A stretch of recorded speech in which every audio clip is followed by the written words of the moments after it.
Welcome to another love running, hate networking video. Beautiful day here for a run. The sun is out, sky is blue. So today I thought we'd go through some of the small business tools, namely software that are available and that can be used. Just go through the ones that I use myself with my business, and perhaps some of the ones that we've used that have not been so good. There's a lot out there in the market, so there's a lot available. Some free, some paid, and they vary in quality a lot depending on what it is that you are trying to use it for.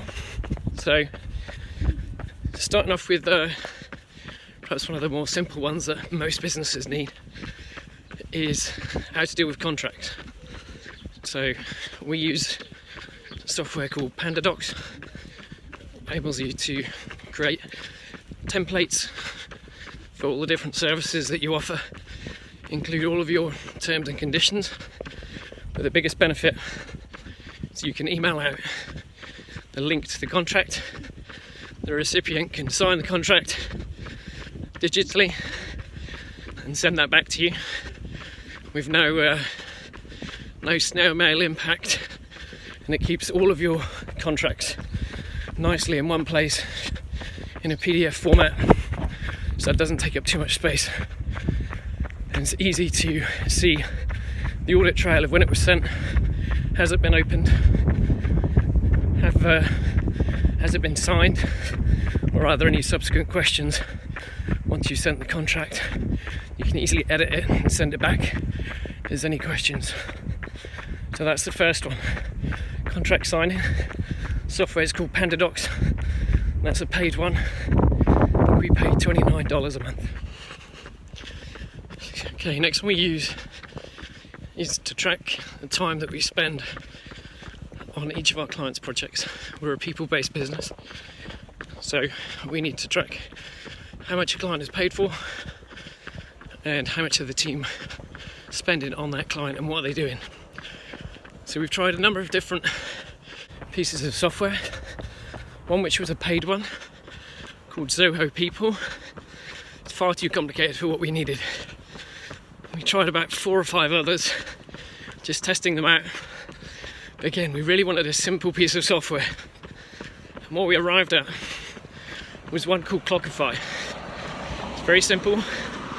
Put in your client, put in your project, and then you can track the number of hours that's spent per project, per client, against what was agreed, and gives all sorts of fancy reports, charts and numbers, so you can keep track of it as you go out through the month. And it's a good audit trail to see your team are spending enough time in whichever area it is. And it has the benefit that a lot of the core functionality is in the free version, which is what we use. So that one's called Clockify, and it's a time management piece of software. Now moving on to probably the most important tool that we have is our CRM software, so customer relationship management. So again, I mentioned we operate a people business, we offer professional services, so we really need to track for our existing clients all of their contact details, all the details about the company. For us, it's logins, passwords for all of their different softwares that they use, all the phone numbers of all of the people, contracts that have been signed, different parts of conversations that we've had with them, and what's been agreed, and who of those tasks been assigned to within our team. And also all of the fees that are associated with different parts of the services. So that's for existing customers.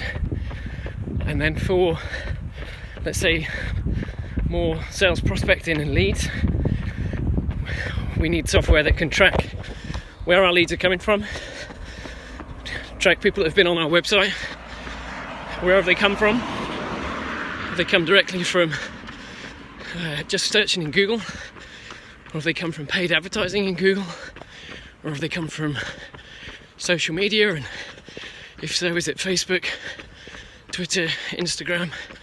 Does it come from LinkedIn? Just really, we know which of our marketing avenues is driving the sales to, or the sales inquiries to our business.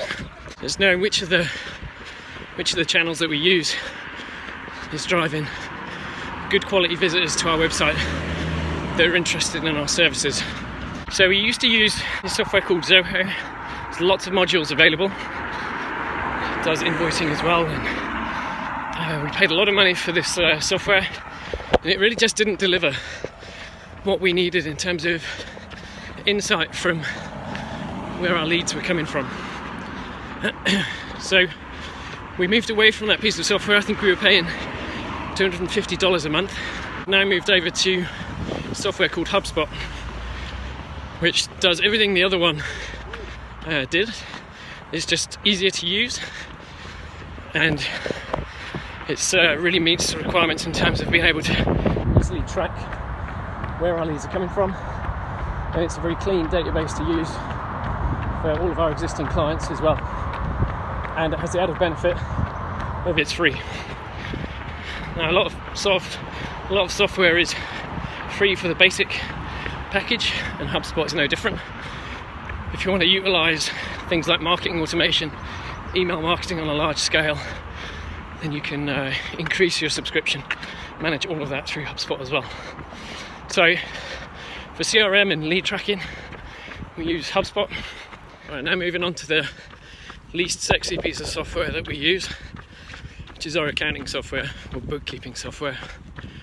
So we use QuickBooks. It's a paid piece of software. There's lots of applications out there that do pretty much the same job. And really the best thing to do is just get some advice from your other business owners on what they use, or even from your accountant. If they do your bookkeeping, it's important you use software that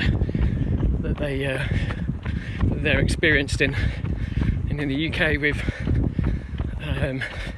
your VAT now having to be through software, I think most business owners have got either Xero or QuickBooks, because it's needed for VAT purposes. But make sure you get one that's set up in a way that's you can easily see your P&L. Don't just accept the one that the standard template. Make sure you can split between your variable and your fixed costs, and track all of your marketing spend as well. Ask your accountant to set up the P&L reports so that you can track these segments. And then from a balance sheet perspective, again, get your accountant to put it in jargon that you understand. Now, if you've got fields that you don't know the terminology, get them to change it. It's your piece of software. Make sure that you understand the financial position of your company and make your tools work for you, not for your accountant. So that's accounting software, and we use QuickBooks. Next tool up is one to manage your social media posts. For those of you that manage it in-house, or even if you've got an external agency that manages it, you can still use the software that we use. So we use Hootsuite. It's good. It shows all of your social media channels with one login. You can show what you've posted, and you can see what's planned to be posted, or we can go in and schedule posts for the future. So if you've got a couple of hours to spare, then you can go and schedule your posts for the upcoming month or months. Just be careful with scheduling. Make sure you're not bombarding people that come onto your social media channels with the same message. That's a quick way to lose followers, people that are interested in your service. They're fed up with being bombarded with messaging. You can see the interaction rate that you've had for each of your posts that you've made. Focus on the interactions that you get from the messages that you post. Those are the ones that will help drive inquiries, if that's what you're using your social media for. Again, this one's a free tool. So social media, Hootsuite. The next one to cover off is more around how you analyse the performance of your website. Now this is close to what my business does, but I'll keep it brief. So Google Analytics allows you to see who's coming on your website, where are they coming from, how long have they spent on your website, what pages have they been to, what's the path that they take, how many people come to your website and immediately bounce off. And it really provides the foundations of work that's required to optimize your website, to retain people that visit, and to structure the information in the right way so that you can turn those visitors to your website into people that actually want to inquire for your product or services. There's lots of information out online as to how to use Google Analytics, so you can go through and take some free courses if you have the time, or one of your team. But it's really key to understanding how your website is performing. So that's Google Analytics, and I'll throw in there Google Console as well. Just adds an extra dimension to the data and the visitor's journey, and they're both free tools as well. So that's a wrap of all the, let's say, general software that we use to run our small business. Some tips on which ones we think are the better ones. We use lots of tools for the actual service that we provide, but it's not so useful for a wide audience video like this, so I'll skip over those. Now, if you've watched all the way through to the end, especially if you work for a big company, you'll be thinking, wow, that sounds really inefficient, all these different pieces of software. I was exactly the same when I worked in a big company. You got lots of users, you want easy single sign-ons that can use all of the different applications. But when you're in a small business, you don't want one piece of software that's average at everything. And you don't have hundreds or thousands of users that you need to worry so much about the per user cost. You need software that does what you need it to do and does it well.